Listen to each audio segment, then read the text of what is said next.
ভাইয়ের এখানে গত সপ্তাহে আমি ভর্তি করি মেহেদি হাসানের সহযোগিতায় জিআইএস সহরারহাট নার্সিংহোমে। এবং এখানকার যে মালিক জাহির হোসেন দাদা, তার ভীষণভাবে সহযোগিতা পেয়েছি। এবং বিশেষ করে মেহেন্দির কথা তো বলবই, খুব ভালো চিকিৎসা হয়েছে, অপারেশন হয়েছে, ও অনেকটা সুস্থ এখন। এবং আজকের আমরা যাচ্ছি ওকে ছুটি করিয়ে নিয়ে আসার জন্য।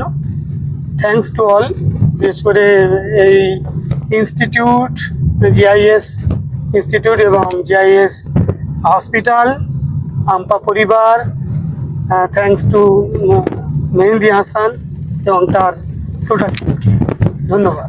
তো মাস্টারমশাইকে অসংখ্য ধন্যবাদ। মাস্টারমশাই, এরকমভাবে সমাজের সকল স্তরের মানুষ যদি আমরা ভালো কাজে এগিয়ে আসি, হ্যাঁ, তাহলে যারা আমাদের পিছিয়ে পড়া দরিদ্র অসহায় মানুষগুলো যখন কোনো কঠিন সমস্যার মধ্যে পড়বে, তখন সেই সমস্যাগুলো থেকে যদি আমরা তাদেরকে একটু সহযোগিতা করতে পারি বা তাদের পাশে দাঁড়াতে পারি, তাহলে সমাজটা নিশ্চয়ই পাল্টে যাবে।